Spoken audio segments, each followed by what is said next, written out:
It was a time of all-consuming love and joy when Jeanette and Patrick O'Donnell celebrated the arrival of their firstborn, Caitlin Carroll. But 2.5 years later, their baby girl still had no words. And then, a frightening diagnosis, autism. We thought, if it's genetic, we should stop. But the O'Donnells say doctors assured them it was not genetic. The young couple bravely resumed their dream of a big family. Along came Deidre, Aaron, Megan, a happy family. But then, Aaron stopped talking. Once again, doctors said the word so painful to hear, autism. By the time Aaron was diagnosed, we already had 4. I was pregnant with Patrick. Right. Little Pat arrived, followed by an unplanned surprise, baby Kiernan. One by one, the O'Donnell children were given the same dreaded diagnosis. All told, the O'Donnells have 6 children under the roof in Austin, Texas. 5 of them fall on the spectrum of disorders called autism. Today, research shows a strong genetic component is at work. It's 0.6% currently to have a child with autism in the general population. It goes up to 10 to 15% to have a second child with autism. Hey, look at me! The O'Donnell children mirror the many distinct forms this complex disorder takes. Dr. David Amaral at the Mind Institute in Sacramento, California, says studying these differences could change the way doctors treat autism. The benefit to the kids and to the families will be that we'll be able to predict what will be the best treatment for a particular type of autism. Currently, we can't do that. Caitlin, 14, and Kiernan, 4, the eldest and youngest, are the bookends of the O'Donnell Family Encyclopedia of Autism. They display its hallmarks, the television always blaring, walking on their toes, bodies rocking, arms flapping, voices buzzing. Whether they're communicative or they're just, sounds is not clear. Turn that back on.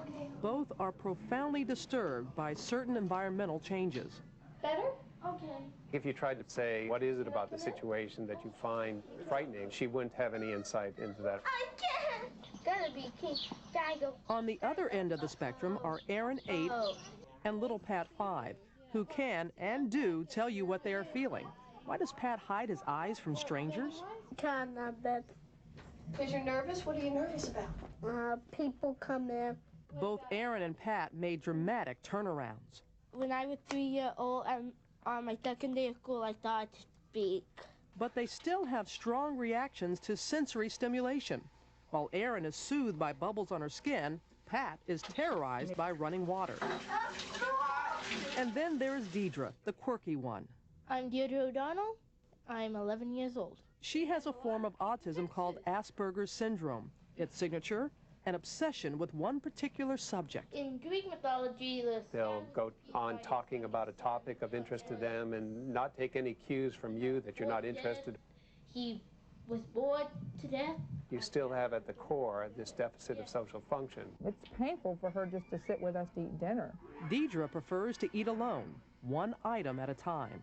Hello, Deirdre. No 2 O'Donnell children have an identical set of symptoms, but they all share one defining characteristic. At the heart of autism is a failure to have appropriate social interactions. All of the O'Donnell children have speech challenges, Maybe not.